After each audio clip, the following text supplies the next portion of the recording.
big open world. It has passive multiplayer. So when you head into this world, you don't necessarily have to like head into a lobby to meet up with your friends or anything like that. You just kind of like get into the game and start playing, and someone will just like run along and start playing with you. Okay. The other stuff that's going on is that we have stamina-based combat, so you'll see this kind of high-risk, high-reward, animation-based combat kind of going on, which is a great sort of like catalyst for the team play that we have going on, where you can see like two guys going at it right now, where they're trying to beat up some vagrants that are lurking around this area. Is that their official name, or are you like giving them an adjective? You're describing them as vagrants. That's an adjective, okay, I'd say, yeah. Making sure. These are sort of just kind of like desperate people that are left, because what's sort of happened here is this is the first time that there's been any natural light in this world. It's been a dark place for ages, and the light just blossomed into the world, and you're running out there, but there's sort of these people that have been kind of like just making it by in the dark this whole time, and when you come across them, they're not necessarily too trusting of you. You know, I just put something together, and I want you to talk. Well, maybe I did, and I want you to talk a little bit about it. Most, if not all, of the human-looking characters are semi-faceless. Sure, yeah. Now, I'm wondering if it has to do with that darkness or something like that. Please, just go ahead. I'll let you tell me about it. Look, it's not necessarily like a genetic thing or anything like that. Oh, They actually don't have faces. It's more of a stylistic thing. Where they don't. But you know, our choice to do that, we had two reasons, and it's good when these things sort of come together from multiple angles. But the first one was just that when you meet another person, since you're a lot of the time just meeting strangers who run past you, to not judge them by face value is a general thing. That we wanted to kind of instill in the game right from the ground up. And that was interesting because, you know, like, I think no matter how much we tried to do stylized faces on our characters, and we played around with a lot of things, there was no way that our artists wouldn't kind of infuse a bit of meaning, a bit of character into that without us wanting to necessarily. And when you want like players to run past each other, decide whether they want to play with each other based on how that other person plays, not necessarily how they look. And the other side of it was also just that the way we built ASHEN was very much from the outside in. Like, where a lot of times what we'd do is look at a character and like make this really iconic character and then build a world around them. Whereas with ASHEN, we kind of built the world first. And it's almost like if you look at like a really amazing painting of an environment, the characters can be quite small and quite minimalist within that whole very complex thing. And so we felt that by pulling our characters back a little bit, it kind of like, if you just sit back and look at screenshots of ASHEN, they sit very well with looking at the environment and kind of just being absorbed into this world, I guess you could say, yeah. Absolutely. Where do you draw influences from for this game? Like, as I was looking more about it, people can't help but mention Soulsborne, right? But I imagine like you guys want a piece of any pie, like Soulsborne ASHEN. But I mean, people call Soulsborne any title, like Nintendogs is Soulsborne to people.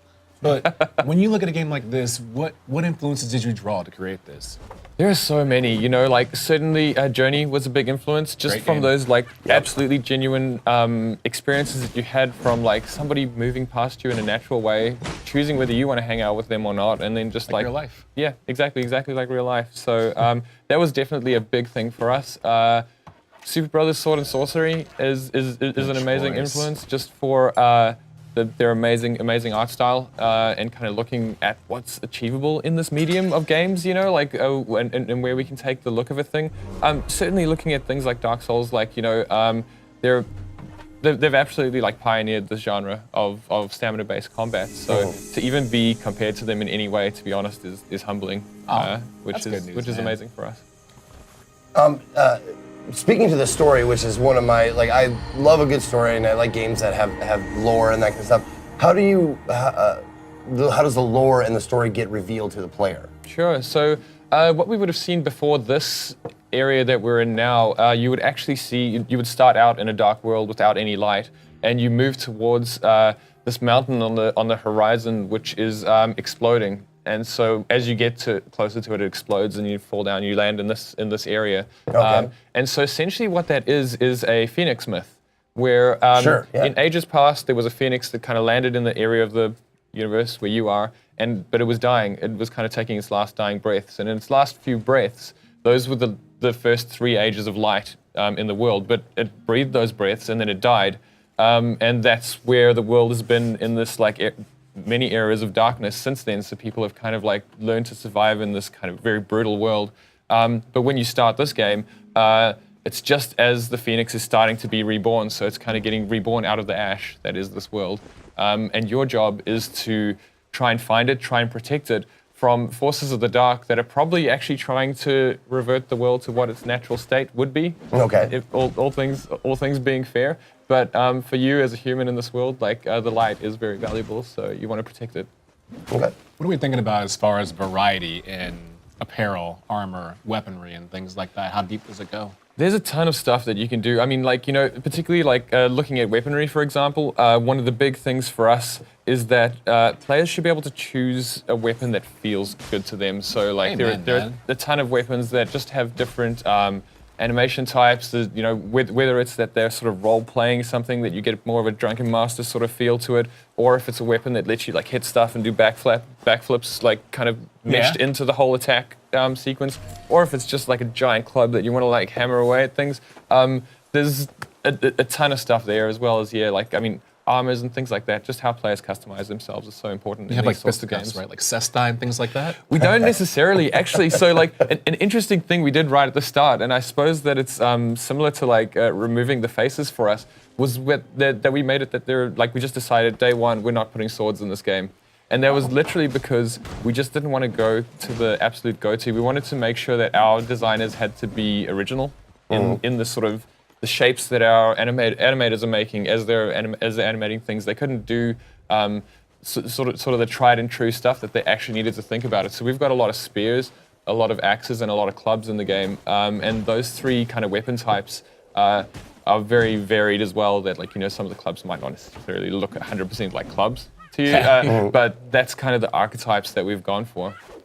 On a scale of Hello Kitty to Broken Controller, how hard is the game? Hello Kitty's pretty hard.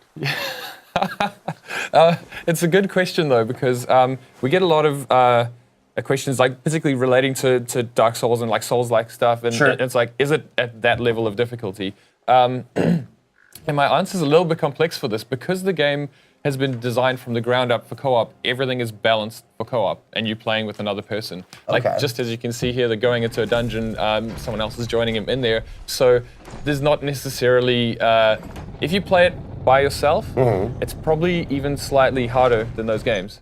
But if you play it together with someone else, it's easier. So like a lot more accessible. And so, but at the same time, it's not like, you don't just cut through it like a knife through butter. It's like, the balance curve is very much towards two players. But what is amazing about that is like our super hardcore players, like we've got perks that you can like sort of customize your character with and stuff like that. And a lot of them are actually geared towards people who don't want to play with other people. So they want that hardcore experience. So like, there are ones, for example, where like that dungeon door, you can open it solo. You don't need another person. And so that's for people who are just like, you know what, I don't need somebody to help me out with this dungeon. But at the same time, as I say, the game is absolutely balanced, like that sort of thing, where he just helped his friend out with this spider crab thing called a skag, which has pinned his buddy. If you go and hit it, it'll like unpin him, and you know, so it makes the whole thing easier from the unpinning to this sort of stuff here, where he's getting revived by his friend. So if you're playing by yourself, you can't necessarily do that. But we do have like major game-changing perks as well. Like there's one that if you do die like that and you're by yourself, you'll crawl out of your own body as this like desiccated wraith creature and be able to keep on going for just like one more try as you go further. Nice. Yeah, dude. So, that's sick. There's a ton of options for like customization of the type of play style that you want to do, and what we really hope is that means that like players who are more intimidated by the Souls-like difficulty can play with their friends and kind of get through it and enjoy the story and enjoy the world that we've made. But then the people who want that like super hardcore experience can absolutely get it too. Casuals can have fun too. Absolutely. That's awesome. Now, if you want to, is it automatically co-op with another person, or can you like get an AI or something like that to help you? That's a really great question, because right now what's happened here, because we've got one person behind the scenes here playing today, this is AI that's hopping in with him. Okay. And so behind the scenes, our matchmaking decides like, you know, you haven't had a friend like try to connect you in ages, like you're somewhere else that's kind of like far away from other people or something, and it'll let AI pop in with you. they're sort of programmed to act just like a player. You'll even see this AI, if we do get far enough in the boss fight, the first time he'll get hit down by that AoE, and the second time he learns and he moves away from it. Oh, really? So there's wow, that's cool. There's sort of stuff like that happens, that they start to react to things and act quite interestingly. Yeah, absolutely. And then even on top of that, we've got more options for players, like customizing the way they want to play, because you can just turn off, like, I never want to see AI in my game because I only want to play with players. Options, important. Or I never want to see players in my game, I only want to play with AI, or stuff like that. You can do so, like, everybody gets the full experience as well as being able to tailor it. Excellent, man. Well, thank you very much for showing me the game. The game is... The dark is older than the light.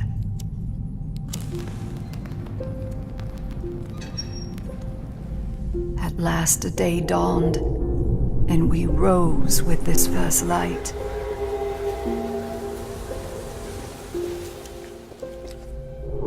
But that light was a betrayal, only fleeting.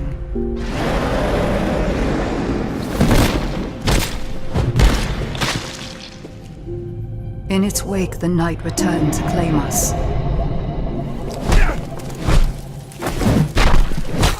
After lifetimes, the light grows again, faint and vulnerable.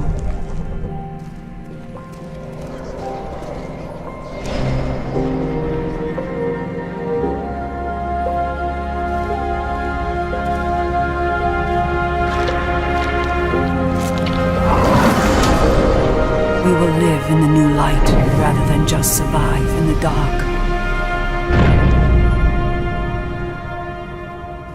This rebirth will end our wandering.